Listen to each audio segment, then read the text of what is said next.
Hello, hi everyone. So, welcome back to Best of HR Forums. Let's talk HR. So, today we have a special lady. Uh, you can count this as a part of Women's Day celebration of Best of HR Forum. So, first of all, I would like to welcome Mr. Cheryl L Jackson, who is the co founder of uh, the Corn Her Office and the founder of Psych Mom. Yes, welcome to Best of HR Forum, Cheryl, and we are so happy that you have accepted our invite. Thank you. Thanks so much for having me. Always a pleasure to join you. Yes. So today we are going to discuss, or maybe we are going to talk regarding the workplace diversity.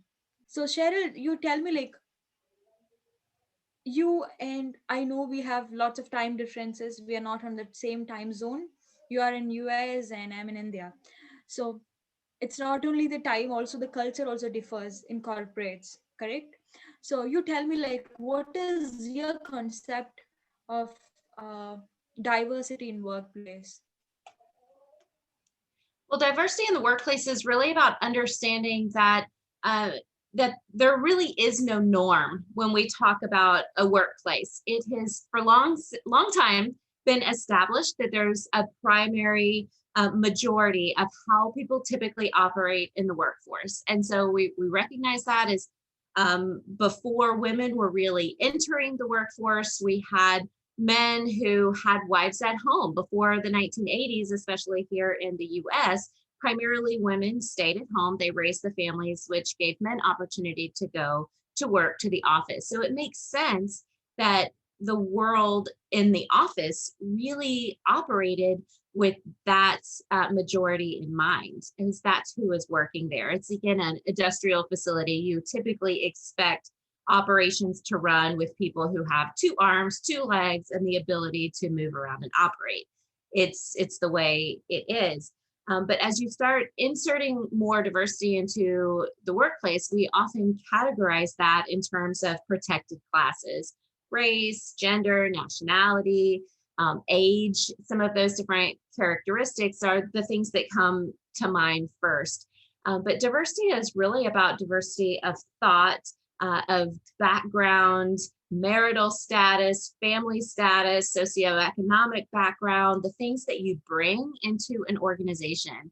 And so diversity is including all of that. People who really work better at night versus work during the day. All of that makes up diversity. And we need to get out of that mindset of just thinking about those specific protected classes. Okay, so when you mentioned that the diversity of a workplace includes the rich, the poor, the talented, or maybe the one who needs to be groomed, correct?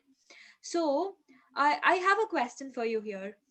uh, See, most of the MNCs, or maybe let's say most of the companies, do hire the people who are really talented, correct? They do not they do not typically spend time in training a person. So they hire the right talent, and that's it. They are not ready to train that new guy for improving his kind of quality of work, correct? So what do you think, does this affect the diversity as in, see, everything needs to be, it is not like everything needs to be on plate. We should also give space to the fresher, or maybe the new one, to the corporate. We should train them. We should make them that the culture, correct? So what do you think of this? Sure. Well, when you're thinking about efficiencies, that's why we operate toward a norm, right? It's like buying in bulk. It makes sense to operate toward those who are most similar, how they most effectively operate.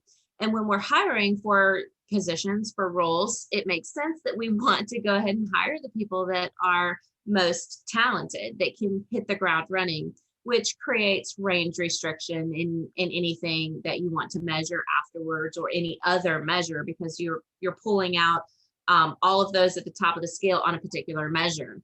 And in selection, we assume the goal is that we're assessing future performance. The best predictor of future performance is past performance. or certain qualities and characteristics that we think will lead to performance. But what that results in is a very reduced range of certain characteristics, qualities, behaviors, personality traits, skill, knowledge, and cultural influences. And we've worked really hard as industrial psychologists to pull out some of those cultural influences, because we say we want to make sure that we're not having this unconscious bias or these selection tools and characteristics that are not related to performance. We just haven't always gotten there yet. We're not quite good at that yet, of pulling all of them out, because so much of it is still unconscious. And we're facing a lot of that, especially here in the US. You've probably noticed some of our social struggles that we're having right now, with just starting to break through, and more and more people are recognizing, wow, I do have unconscious bias that I'm not even aware of. That's why it's unconscious. But we have little examples, we have experiences. The pandemic helped a lot of people recognize the unconscious bias they had against women who were at home primarily with the kids, not recognizing the challenges that stay-at-home moms or work-from-home moms experience. So more people are in that place. We have empathy. It expands our minds. And now we can say, oh, I can relate to the fact that people are at home all of the time. And so any chance that we get to expand on some of that is very valuable, and it can go back and apply to workplace settings. So when we think about diversity of people coming in who, yes, we want top performers. We want people who have performed well in the past, but what does that really mean? We measure such small pieces of that performance. We measure, well, how many sales did you close in your previous job? How long were you there? What types of promotions did you get? How much income did you bring in? We are trying to track all these different measures, but there's some very human measures that really impact overall performance that we're not tapping into. And some cultures, some genders, some demographic backgrounds would have a really solid base of those, but maybe they haven't had the performance experience yet, or they weren't in the right situations, but we cut them off completely, because we're like, the majority, what we want is the person, we want to get it right most of the time. And when we have a very low or a high unemployment rate, and there's tons of employees available, that is not so bad, because we're saving our energy and people are just flooding to us. But as that unemployment rate starts to drop, we really start seeing the impact of just trying to scrape off the best of the top and not learning how to dig into those various layers where we do start to bring in more and more diversity of the workforce. And that's a lesson that I hope we can apply even in times of very high unemployment. When there's a lot of employees available, we still have learned how to tap into more than just that top layer, sometimes superficial performance measures. All right. That's that was really okay. Something really nice. Okay. So, Cheryl, I just wanted to ask you, I think, like during our earlier conversations, you mentioned that uh, accommodating diversity never works, correct? So, what do you mean by that? I'm so curious. And it's something which is opposite to what people think. So I just wanted to know what is there in your mind. Yeah, it's definitely intended to catch your attention and make you say, I don't know where this is going. So the concept of accommodation is temporary, right? When we accommodate someone, it is like, it's not ideal, but I'm being nice to you. Or if in businesses, we have this standards of accommodation, if it doesn't cost us too much money, if it's not going to put us out too much, if it's not going to take up too much space, if the law requires it, I will do these things. I will put in a ramp, even though I wouldn't typically, right? But as soon as that restriction is up, and we're seeing that a lot here in the US, a lot of those restrictions are going away, and it's creating some concern because we have spent our time accommodating. We say yes, and this is kind of the basis of sexual harassment training, right? We have these Compliance things, we say, okay, when there's a woman in the room, you don't tell dirty jokes, right? That we don't do that. Okay.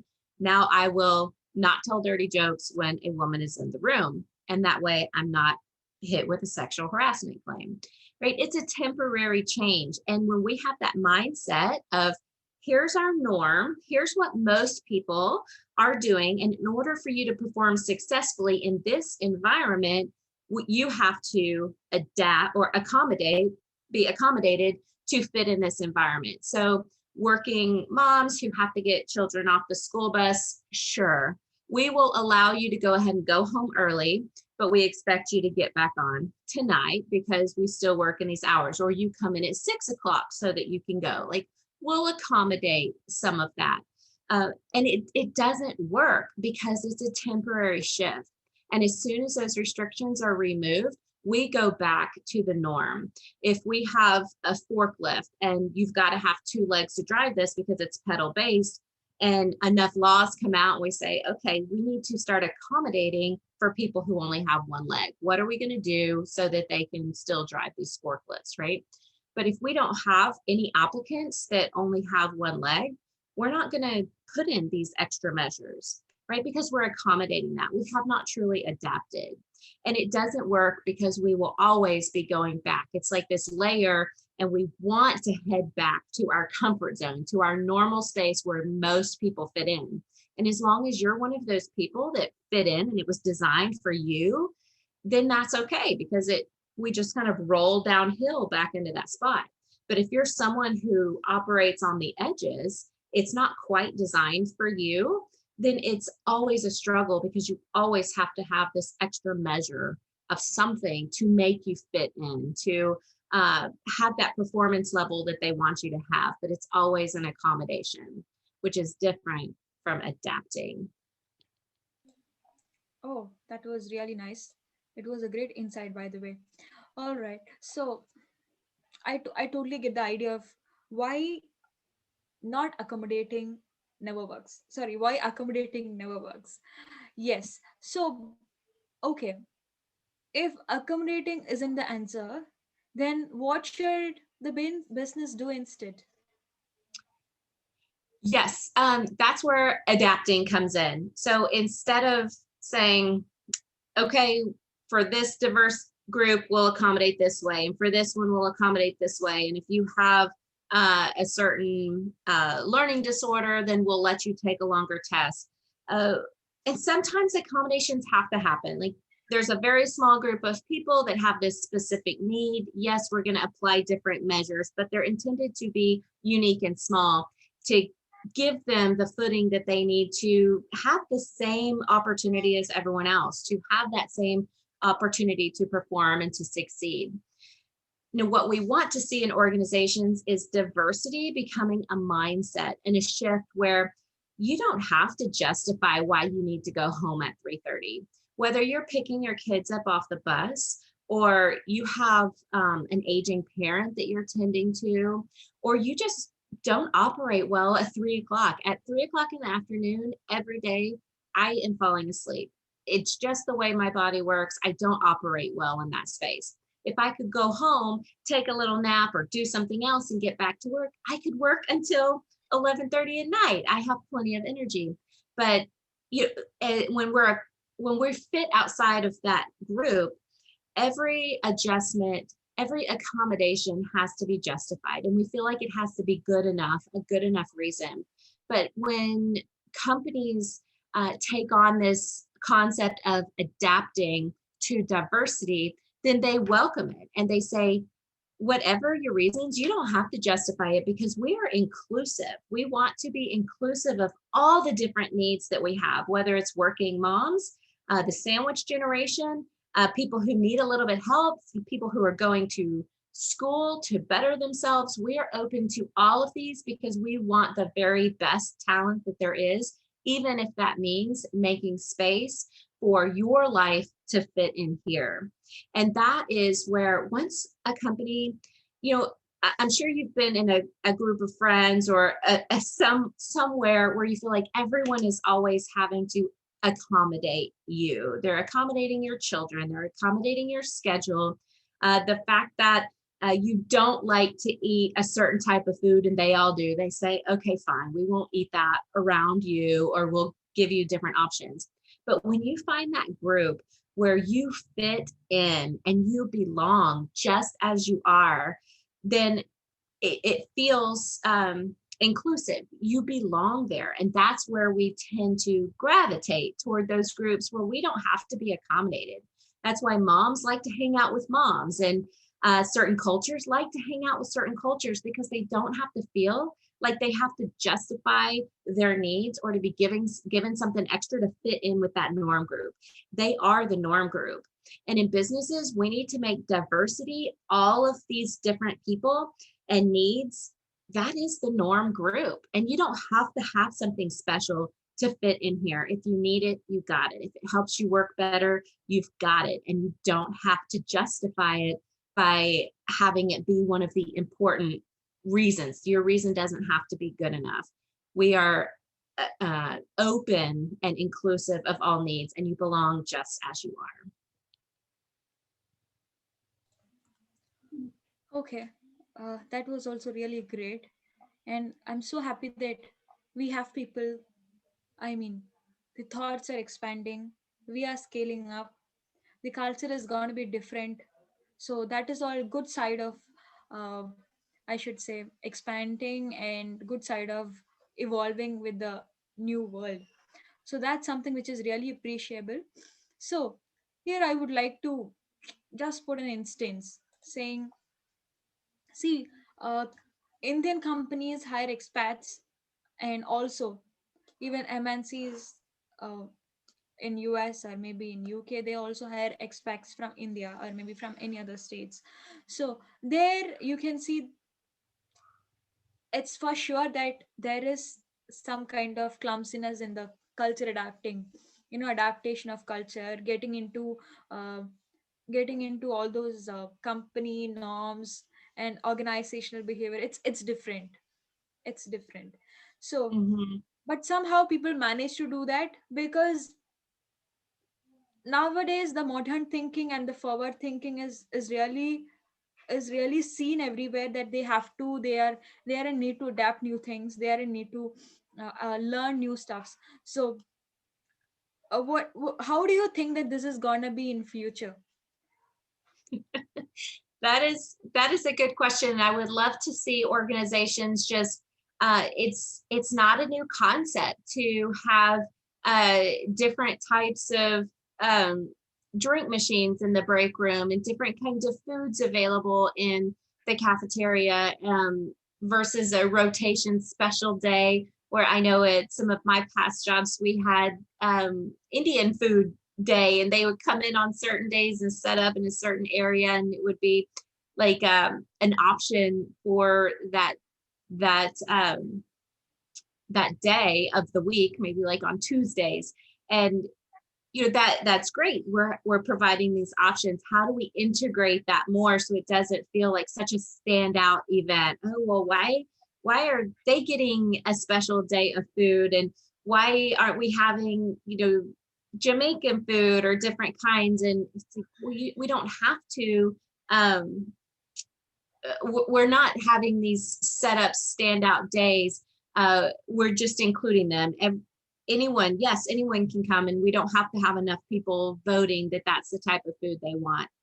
Example that doesn't quite always fit in here, but I work with a company that is primarily based in India. And so they have rearranged their schedules so that they work on US time, completely adapted their lives. Maybe you've experienced this as well, where you operate on US time, or a lot of people who operate on US time. That's a complete adaptation. You have become taken on this life and helping to accommodate the schedules in the US. Now, if you weren't working with US, you probably go back to your normal life. So in that case, you're flowing back and forth. But in the US, we don't adapt too well to other cultures. So if I need to be on a phone call at 11, it's kind of this big deal. It's a standout. I'm doing you a favor by being on your time. yet everyone has to adapt to what we're doing here in the US. And slowly we're seeing companies, I personally work better at night. So it was great for me. And I would say, yes, finally, I can work with someone and not feel like I'm an outsider. I would work all night and then I still had to be up in the morning, work all day, having meetings all day when my prime time is really at night. And when I found a group that was working at night as well, then I felt included, right? I say, I belong here. It's actually working for me. I can take a nap in the afternoon and it's great. And a lot of people work really well at night. And that's where we're seeing a lot of women leave the workforce even before this pandemic, but they work better on their schedules. They want to be around their children during the day, but they still want to be able to have a career and to be able to work. And so they can do that by working at home and having these opportunities. But as companies really think about the diversity of their workforce who maybe go into school, maybe wanting to educate themselves, maybe they just want to take a walk in the afternoon or go to the gym, how can we make it more inclusive for all of these different environments? And there are a lot of, or all these different needs. There are a lot of technologies coming out so you can kind of work all the time, and it's much better than just the email that just gets pinged and you open the morning with this big email inbox. And we can just kind of keep the work going so that you can message, I can go in there, look at it, and I can work at 10 o'clock at night and you have it in the morning. And we do keep working. We don't all have to be there at 8 o'clock in the morning to 5 o'clock at night working for 8 or 9 hours straight. And that's what I would like to see companies just be more open to, that type of environment where we don't all have to be here at the same time. A lot of companies are going to that 10 to 3 time where, these are our core hours and you can work around that. And that is moving in the right direction for sure. Okay, all right. So, but here I have to mention I don't know whether it's a sad truth, but see, companies have started adapting new culture. They are welcoming new people all across the world. So that is really appreciating, because that's really appreciable, because that we are giving a space to everyone. We are giving a space. We are not limiting it. So that's really notable and appreciable. But see, company is ready to accept people from all over the world. How about the people who are still with the company, and they may think, oh may okay, they may think, who's the new creature over here? Oh my god, he's so different. His culture is so different. His language is so different. So if a company start adapting a new culture, of course the employees within the company should also do the same. Correct? So if they, Correct. but I'll say it's just 60 to 70 percentage people accept people from the other region, or uh, there is no discrimination. But I'm sure, like, we know, we have seen, even I'm sure you have seen certain circumstances. Correct? So how do you think that, how can we make our employees understand that it's about, the world itself is evolving. We cannot just uh, be in a room for every time. Correct? We have to come up, we have to bring up all the other, uh, appreciate and accept all other evolving things in the world. So how do you see this? The organizational behavior is not only with the company, also with the, which means of course it's with the employees. How do they see this? How do they accept this? Correct? It's not only the top level management who needs to accept it. The whole company should have to accept it wholeheartedly, and they have to encourage it and appreciate it. So how do you think so? What do you feel about this? Yeah, that's a really hard one, and it's a problem that we face just across the board. It's a very real issue, and part of the problem is the way we talk about diversity and inclusion and why it's important. And so often we're not having the conversations that really break through and help us see each other's perspective. We talk about it in terms of diversity of thought, and we're having better products and better. Um, better outcomes for the company is typically how it's set. We want to be inclusive, and here's why it's really good. But it's always in terms of accommodating all of these different needs, and why we should make sure that everyone feels accommodated and that we're offering these opportunities for people, because it's the right thing to do and it helps us have better outcomes. But when we talk about it in terms of really adapting, that's when you start to understand and actually see their perspective. And at the corner office, we developed this model called the better reality, and it walks you through this process of awareness and just recognizing, what are we even talking about? Let me see and hear this issue, right? And then we start using a new language to understand each other and to talk about it. Like uh, we talk about unconscious bias, and we think we understand what that is, and we say, I don't have that. Well, it's unconscious, right? Of course you don't think you have it. You don't know that you have it because you don't feel what racist, right? I'm not a racist. I don't have unconscious bias, and I don't have white privilege because I had to work hard as well. And we're misusing a lot of these words and the language. They have become normalized in our culture. Maybe you experience some of this as well, or at least looking from the outside in at the craziness of our world right now, and Yeah. say, wow, we see it so clearly, right? But we think, gosh, I had to work hard for what I had. I didn't get any breaks trying to get in here. I had to apply like everybody else. Why do we have the uh, all of these different things set up to give extra credit to all of these other groups? Or why are we giving them first chance when I had to go to school and work just as hard, right? And it's like, okay, let's take a step back and let's understand that the foundation of our culture, the laws, the policies, the way we operate, the temperature in the buildings are all based on one group, right? The majority group, or at least the majority at the time. And we still operate in that environment.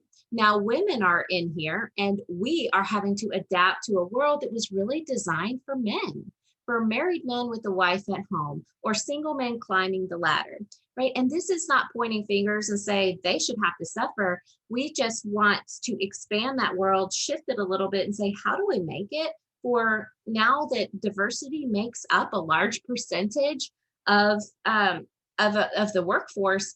The original group is no longer the primary group, right? We now have dads who are also primary caregivers. They're single dads, so they don't even fit that mold anymore. And when you try to deviate from that mold, you have ramifications of that. Right? So the first step is really changing the awareness and understanding.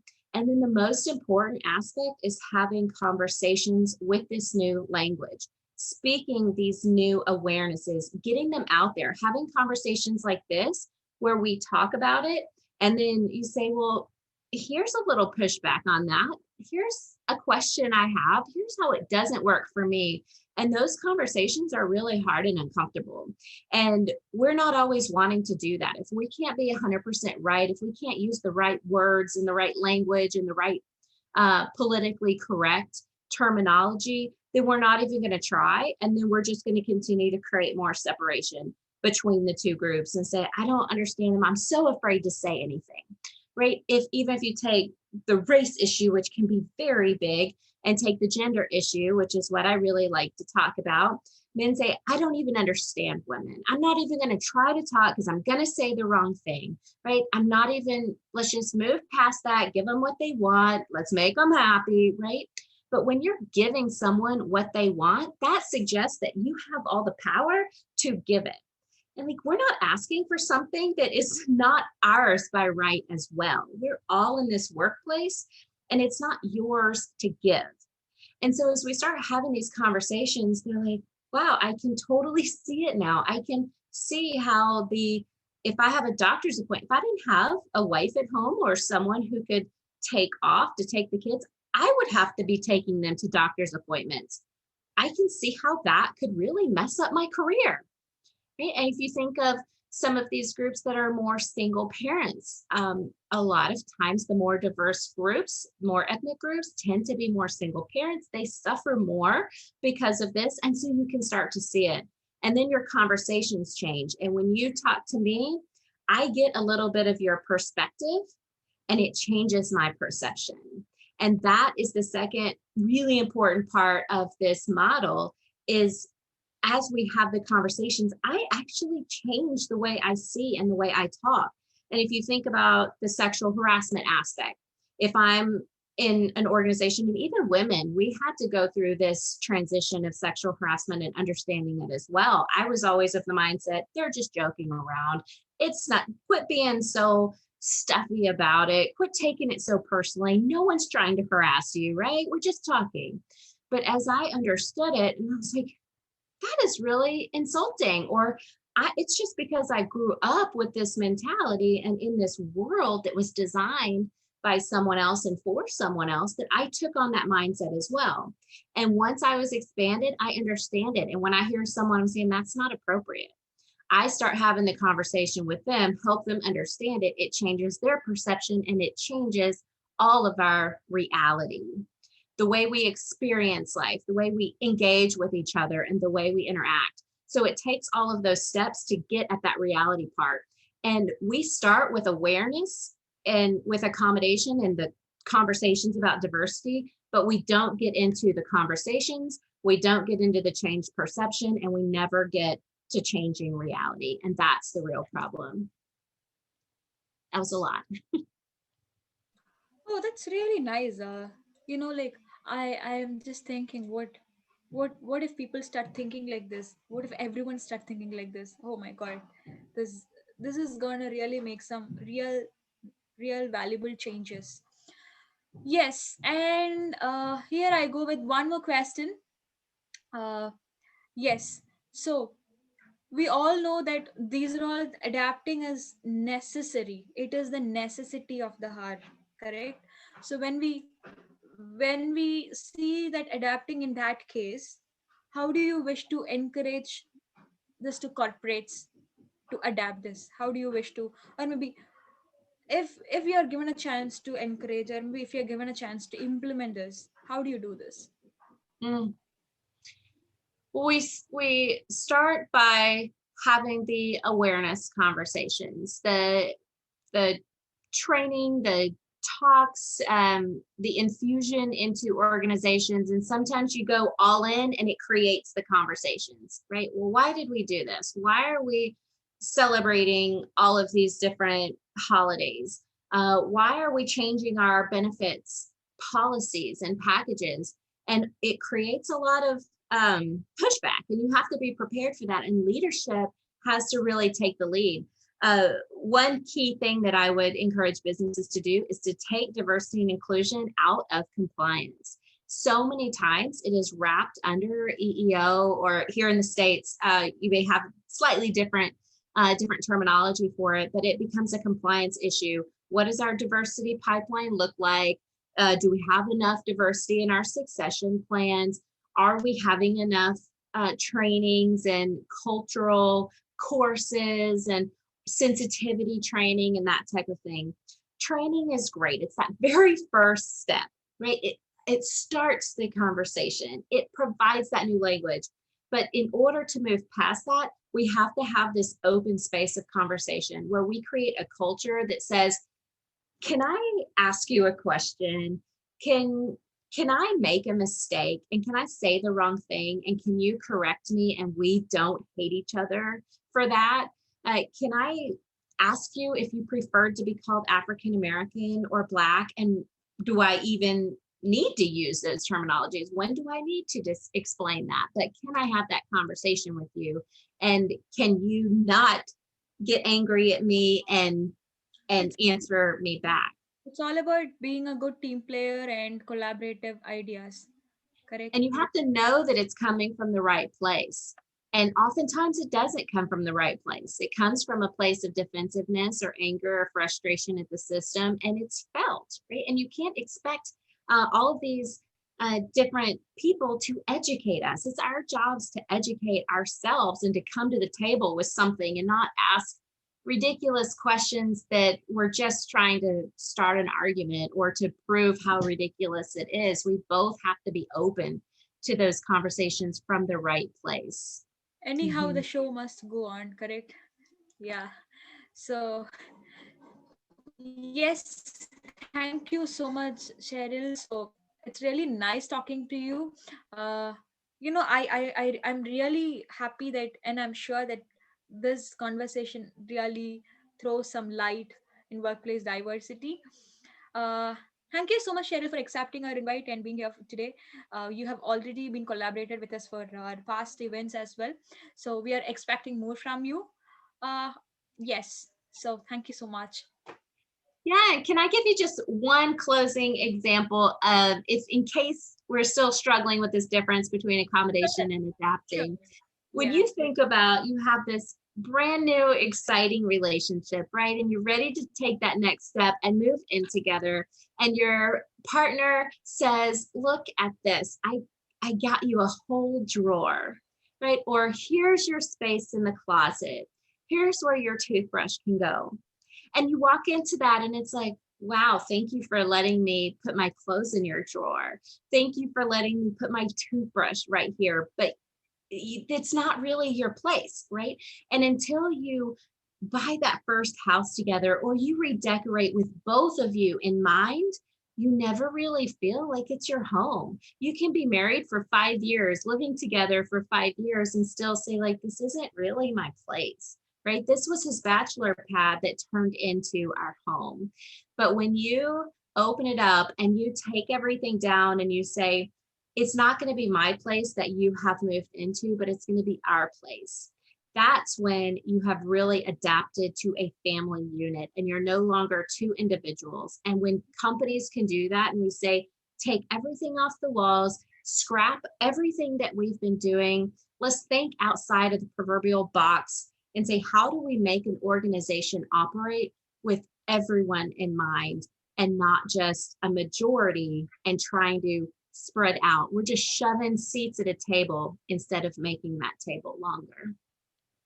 So thank you. Absolutely, it's matter of time, and it's matter of getting adapting things. uh yes, that was a great point, Cheryl. So thank you so much, and we are expecting a lot from you from the upcoming events. And please do come visit India also. Oh, I would It's love it. Yeah, yeah, right. All right, thank you so much. Bye bye. Thank you. Bye.